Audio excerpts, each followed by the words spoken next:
அனைவருக்கும் வணக்கம். இப்போது நம்ம குரூப் அண்ட் ப்ரிலிம்ஸ் அண்டு டிஓ ப்ரிலிம்ஸுக்கு இபிஎஸ் டாபிக்ஸும் நமக்கு வரும். அப்போது ஸ்கூல் புக்கில் வந்துட்டு இபிஎஸ் சப்ஜெக்ட் வந்துட்டு அங்கங்கே இருக்கும். பாட்னி, சுவாலஜி, எக்கனாமி புக்கில் கூட இபிஎஸ் ரிலேட்டடாக கண்டென்ட் இருக்குது. அது எல்லாத்தையும் ப்ரிலிம்ஸ் ஓரியன்டாக இருக்கக்கூடிய பாயிண்ட்ஸ் மட்டும் இப்படி நோட்ஸ் எடுத்து உங்களுக்கு வீடியோவாக கொடுக்குறேன். பயன்படும் அப்படின்றவங்க இதை பயன்படுத்திக்கோங்க. இதில் வந்து பார்த்திங்க அப்படின்னா சூழ்நிலை அறிவியல் அப்படின்னு சொல்லிட்டு ஒரு லெசன் இருக்குது. அதில் இருக்கக்கூடிய கண்டென்ட் தான் இதில் பார்க்க போகிறோம். ஹெலன் கெல்லர் என்ன சொல்லியிருப்பாங்க அப்படின்னு பார்த்தீங்கன்னா, இயற்கையானது தன்னைத்தானே புத்துணர்வுடன் புதுப்பிக்கும் ஆற்றல் வாய்ந்தது அப்படின்னு சொல்லியிருக்காங்க. அப்போது இயற்கை வந்துட்டு அது புதுப்பிக்கக்கூடிய தன்மை மறுபடியும் வந்துட்டு அது புதுப்பிச்சுக்கிட்டே தான் இருக்கும் அப்படின்னு சொல்லிட்டு ஹெலன் கெல்லர் சொல்லியிருக்காங்க. ஹெலன் கெல்லர் பற்றி நமக்கு தெரியும். அவங்க வந்துட்டு கண், காது, வாய் எதுவுமே பேச முடியாமல் 3 புலன்களும் இழந்து உலக அளவில் மிகப்பெரிய சிறந்த பெண்மணியாக இருந்தவங்க தான் ஹெலன் கெல்லர். அடுத்து உயிர் புவி வேதி சுழற்சிகள் அப்படின்றோம். இந்த பூமி வந்துட்டு சில உயிரின சுழற்சிகள்னால நடந்துகிட்டே இருக்குது. அதுக்கு சில வேதியியல் பொருட்களும் காரணம். அது என்ன மாதிரியான சுழற்சி அப்படின்னு பார்க்கும்போது, ஃபஸ்ட் ஒன் வந்துட்டு நீர் சுழற்சி நடக்குது, வாட்டர் சைக்கிள் நடந்துகிட்டே இருக்குது. அடுத்து நைட்ரஜன் சுழற்சி இருக்குது, கார்பன் சுழற்சி இருக்குது. இந்த 3 சுழற்சினால தான் வந்து பார்த்திங்க அப்படின்னா இன்ன வரைக்கும் பூமியில் வந்துட்டு உயிரினங்கள் சுழற்சி அடைஞ்சிட்டே இருக்குது, வாழ்ந்துகிட்டே இருக்குது அப்படின்னு சொல்கிறோம். இப்போ நீராவி போக்கு அப்படின்னு என்ன அப்படின்னு பார்த்தீங்கன்னா, நீரானது கொதிநிலையை அடைவதற்கு முன் வாயுவாக மாற்றப்படுவதற்கு பிறகு தான் நீராவி போக்கு அப்படின்றோம். இது கொஞ்சம் நல்லா தெரிஞ்சுக்கணும். கொதிநிலையை அடைவதற்கு முன் அப்படின்றது தெரிஞ்சுக்கணும். இப்போ 100 டிகிரி செல்சியஸில் வந்துட்டு நீர் கொதிக்கும் அப்படின்னா அதுக்கப்புறம் 101, 102 அதுக்கு மேலே தான் வந்துட்டு அது வாயுவாக போகும் அப்படின்றது கிடையாது. அந்த 100 டிகிரி செல்சியஸை அடையிறதுக்கு முன்னாடியே வந்து பார்த்திங்கன்னா அது வாயுவாக மாறிடுது இல்லையா? அதுக்கு பேர் தான் நம்ம நீராவி போக்கு அப்படின்னு சொல்கிறோம். நெக்ஸ்ட்டு நைட்ரஜன் சுழற்சி. நைட்ரஜன் அப்படின்றது அனைத்து உயிரினங்களும் உயிர் வாழ தேவையான முக்கியத்துவம் வாய்ந்த ஒரு முதல்நிலை ஊட்டச்சத்து அப்படின்னு சொல்கிறோம்.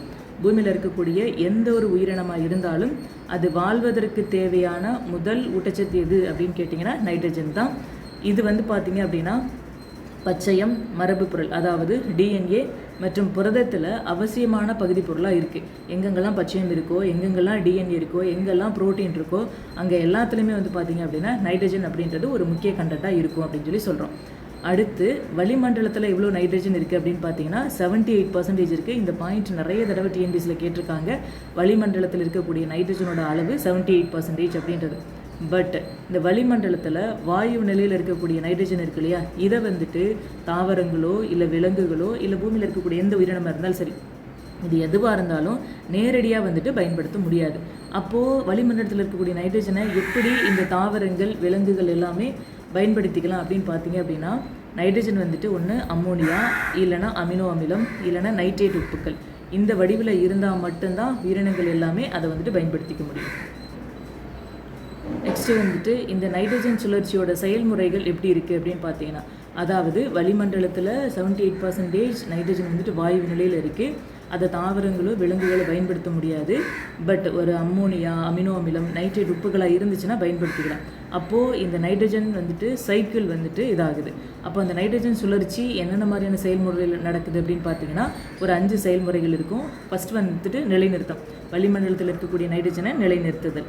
அடுத்து வந்துட்டு உட்கரைகித்தல் அல்லது தன்மயமாதல் அப்படின்றோம். அதாவது தாவரங்கள் நைட்ரஜனை வந்துட்டு நைட்ரேட் அயனிகளை உறிஞ்சி கரிம பொருளாக இருக்கக்கூடிய புரதங்களாகவோ நியூக்ளிக் அமிலங்களாகவோ உருவாக்குறதுக்கு பேர் தான் உட்கரைகித்தல் இல்லைன்னா தன்மயமாதல் அப்படின்னு சொல்கிறோம்.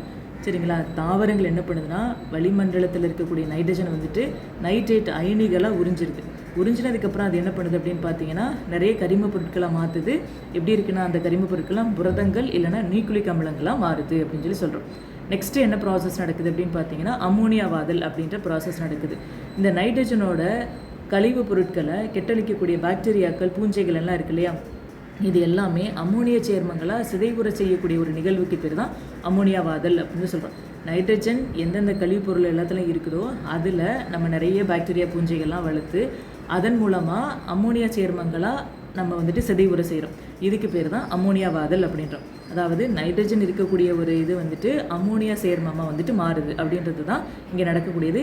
இதுக்கு உதவி பண்ணக்கூடியது நிறைய பாக்டீரியாக்கள், பூஞ்சைகள் எல்லாமே. நெக்ஸ்ட்டு என்ன ஆகுது அப்படின்னு பார்த்தீங்கன்னா நைட்ரேட் ஆதல் அப்படின்ற ப்ராசஸ் நடக்குது. இப்போ இதுக்கு முன்னாடி அம்மோனிய சேர்மங்கள் வந்துட்டு உருவாகிருக்கு. இந்த அம்மோனிய சேர்மங்கள் எல்லாமே ஆக்சிஜனேற்ற செயல்முறை மூலமாக கரையக்கூடிய நைட்ரேட் உப்புக்களாக மாற்றப்படுதல் அப்படின்னு சொல்கிறோம். சரிங்களா? இந்த இதை நீங்கள் பார்த்துக்கணும். ஆக்சிஜனேற்ற செயல்முறை அப்படின்றது பார்த்துக்கணும். அதே போல் எப்படி மாறுது அப்படின்னு பார்த்தீங்கன்னா கரையக்கூடிய வகையில் இருக்கக்கூடிய நைட்ரேட் உப்புக்களாக மாற்றப்படுதலுக்கு பிறகு தான் நைட்ரேட் ஆதல் அப்படின்னு சொல்கிறோம். நெக்ஸ்ட்டு வந்துட்டு நைட்ரேட் வெளியேற்றம். இந்த நைட்ரேட் அயனிகள் எல்லாம் இருக்கு இல்லையா, கரையக்கூடிய உப்புகளாக வந்துட்டு உருவாகிருக்கு. இந்த நைட்ரேட் அயனிகள் எல்லாமே மண்ணிலிருந்து ஒடுக்கம் அடைஞ்சு என்ன ஆகுது அப்படின்னு பார்த்தீங்கன்னா வாயு நிலைக்கு மாறி மறுபடியும் வளிமண்டலத்தை போய் அடைஞ்சிருது. சரிங்களா? அப்போது வளிமண்டலத்தில் இருக்கக்கூடிய நைட்ரஜன் வந்துட்டு அங்கே நிலைநிறுத்தப்படுது. அதுக்கப்புறம் உட்கரைக்கப்பட்டு தன்மயமாகுது. அப்புறம் அம்மோனியாவாகுது. அதில் வந்துட்டு அம்மோனிய சேர்மங்களை சிதைவுறுது. இந்த அம்மோனிய சேர்மங்கள் எல்லாமே ஆக்சிஜனேற்ற செயல்முறை மூலமாக கரையக்கூடிய நைட்ரேட் உப்புகளாக மாறுது. இந்த நைட்ரேட் அயனிகள்லாம் மண்ணில் ஒடுக்கம் அடைஞ்சு வாயுவாக மாறி மறுபடியும் வளிமண்டலத்துக்கு போகுது. சரிங்களா? இந்த சைக்கிள் தான் வந்து பார்த்தீங்க அப்படின்னா நைட்ரஜன் சுழற்சி அப்படின்னு சொல்கிறோம். ஓகேங்களா? இந்த சுழற்சியில் என்னென்ன நுண்ணுயிரிகள்லாம் பயன்படுது அப்படின்னு பார்த்தோன்னா இந்த நைட்ரஜன் நிலைநிறுத்துதல் இருக்கு இல்லையா, ஃபஸ்ட்டு ப்ராசஸ். அதுக்கு வந்துட்டு மண்ணில் வந்துட்டு அசிட்டோஃபேக்டர் அப்படின்ற நுண்ணுயிரி பயன்படுது. வேர் முண்டுகள்லாம், அதாவது சில தாவரங்களோட வேர்களில் வந்துட்டு நைட்ரஜன் இருக்கும். அதுக்கெல்லாம் வந்து பார்த்திங்க அப்படின்னா ரைசோபியம் அப்படின்ற ஒரு நுண்ணுயிரி பயன்படுது. அதுக்கப்புறம் நீலப்பச்சை பாசிகள் வந்துட்டு நாஸ்டாக் இதெல்லாம் வந்துட்டு பயன்படுதுன்றோம். அப்போது நைட்ரஜனை நிலைநிறுத்துறதுக்கு பயன்படக்கூடிய நுண்ணுயிர்கள் எது அப்படின்னு கேட்டால் அசிட்டோஃபேக்டர், ரைசோபியம், நீலப்பச்சை பாசி அப்படின்றத நம்ம தெரிஞ்சுக்கணும். அடுத்து அம்மோனியா வாதலுக்கு எதெல்லாம் பயன்படுது அப்படின்னு பார்த்தீங்கன்னா அழுக வைக்கக்கூடிய எல்லா பாக்டீரியாக்கள் பூஞ்சைகளும் வந்துட்டு அம்மோனியா வாதலுக்கு உதவுது.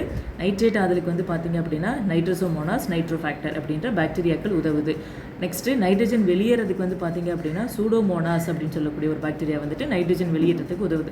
இதில் வந்து பார்த்தீங்க அப்படின்னா உங்களுக்கு பாக்டீரியா மட்டும் கேட்கலாம், இல்லைன்னா பாக்டீரியா பூஞ்சை அப்படின்ற மாதிரி கேட்கலாம். சரிங்களா? அம்மோனியா வாதலுக்கு பாக்டீரியாவும் தேவை, பூஞ்சையும் தேவை. பட் நைட்ரேட் ஆதல் நைட்ரஜன் வெளியேறதுக்குலாம் வந்து பார்த்தீங்க அப்படின்னா பாக்டீரியா மட்டும் போதும். அந்த மாதிரி கொஞ்சம் ஸ்பெசிஃபிக்காக இன்டென்சிவாக தெரிஞ்சுக்கிறது நல்லது. நெக்ஸ்ட்டு வந்து பார்த்தோம் அப்படின்னா கார்பன் சுழற்சி. இப்போ கார்பன் சுழற்சி அப்படிங்கும்போது கார்பன் என்னென்ன கூட்டு பொருளாக இருக்கும் அப்படின்னு பார்த்தோன்னா carbon monoxide, carbon dioxide, carbonate உப்புக்கள் இந்த மாதிரி எல்லாம் சேர்ந்திருக்கக்கூடியது தான் கார்பனுடைய கூட்டுப்பொருட்கள். எல்லா உயிரினங்களையுமே புரதங்கள் மற்றும் நியூக்ளிக் அமிலங்கள் போன்ற கார்பன் கலந்த மூலக்கூறுகள் இருக்கும்.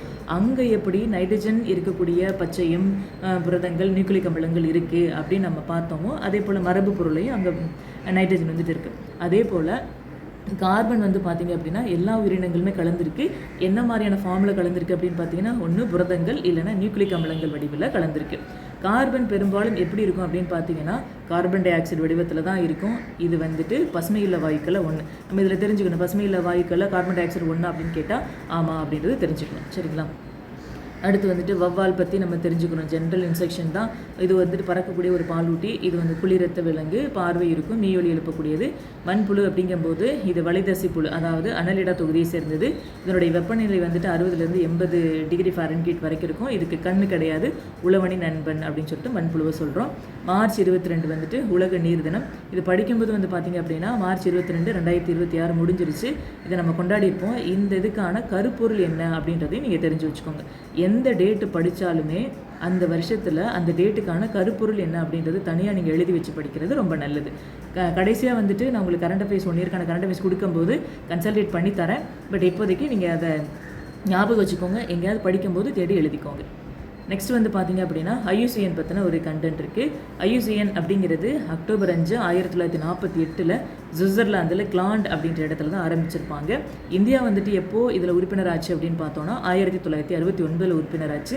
இந்த IUCNோட நோக்கம் என்ன அப்படின்னு பார்த்தீங்கன்னா கொஞ்சம் தெளிவாகவே நம்ம தெரிஞ்சுக்கணும்.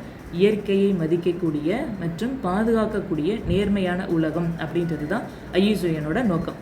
இப்போ நமக்கு வந்துட்டு குரூப் 1 லெவலில் நம்ம எழுதுறோம் அப்படிங்கும்போது இந்த 3 பாயிண்ட்டுமே கொடுத்து எது சரி எது தவறு அப்படின்னு சொல்லிட்டு நமக்கு கேட்கலாம். அப்படி படிக்கும்போது நம்ம ஹோலிஸ்டிக்காக படிச்சிருந்தா மட்டும்தான் குரூப் 1 லெவலில் இருக்கக்கூடிய ப்ரிலிம்ஸ் கொஸ்டினையுமே நம்ம அட்டன் பண்ண முடியும். ஸோ அதனால் வந்து பார்த்திங்க அப்படின்னா இதனுடைய நோக்கம் என்ன அப்படின்றது இந்த வார்த்தைகள் எல்லாத்தையும் தெளிவாகவே நம்ம படித்து வச்சுக்கிறது நல்லது. இயற்கையை மதிக்கக்கூடிய மற்றும் பாதுகாக்கக்கூடிய நேர்மையான உலகம் அப்படின்றது தெரிஞ்சு வச்சுக்கோங்க. அடுத்து வந்து பார்த்திங்கன்னா இது வேறு எங்கே யூஸ் ஆகும்னா நம்ம மெயின்ஸ் எழுதுகிறோம் இல்லையா, மெயின்ஸ் எழுதும்போது IUCN பற்றி ஒரு கொஷின் கேட்குறாங்க அப்படின்னா அந்த கொஷின் என்ன டிமாண்ட் பண்ணுதோ அதுக்கான ஆன்சர் மட்டும் எழுதாமல் அதோட பேசிக் விஷயங்கள்லாம் இருக்குது இல்லையா, இந்த மாதிரியான விஷயங்கள் இதையும் சேர்த்து எழுதணும் அப்படின்னா நம்ம பேப்பரை வந்துட்டு கம்ப்ளீட்டாக ஃபில் பண்ணுறதுக்கு ரொம்ப யூஸ்ஃபுல்லாக இருக்கும். ஸோ அதனால் ப்ரிலிம்ஸ் படிக்கும்போதே மெயின்ஸுக்கு சில கண்டென்ட்டையும் ஆட் பண்ணி வச்சுக்கிறது நல்லது. நெக்ஸ்ட்டு இந்தியா பற்றின ஒரு பேசிக் டேட்டா. இந்தியா வந்துட்டு உலகத்தில் இருக்கக்கூடிய மொத்த நிலப்பரப்பில் 2.4% தான் நம்ம வந்துட்டு நம்மளோட இந்தியாவோட பரப்பளவு. அதே போல் சிற்றினங்கள் எவ்வளோ இருக்குது அப்படின்னு பார்த்தீங்கன்னா 7.8% இருக்குது. இதில் 45,000 தாவர சிற்றினங்கள், 91,000 விலங்கு சிற்றினங்கள் இருக்குது. அதே போல் உயிரிய பல்வகைத்தன்மை கொண்டிருக்கக்கூடிய முக்கியமான 34 இடங்களில் இந்தியாவில் மட்டும் எத்தனை இடம் இருக்குது அப்படின்னு கேட்டிங்கன்னா 4 இடம் இருக்குது. அந்த 4 இடம் என்னென்ன அப்படின்னா இமயமலை, மேற்கு தொடர்ச்சி மலை, வடகிழக்கு பகுதிகள், நிக்கோபார் தீவுகள். இங்கே எல்லாமே உயிரிய பல்வகைத்தன்மை வந்துட்டு அதிகமாக இருக்கக்கூடிய இடங்கள். இதுவும் உங்களுக்கு வந்துட்டு EVS சப்ஜெக்ட் மெயின்ஸுக்கு வந்துட்டு யூஸ் ஆகும். இமயமலையில் என்னென்னலாம் இருக்குது, மேற்கு தொடர்ச்சி மலையில் என்னென்னலாம் இருக்குது அப்படின்ற மாதிரி நம்ம தெரிஞ்சுப்போம். சரிங்களா?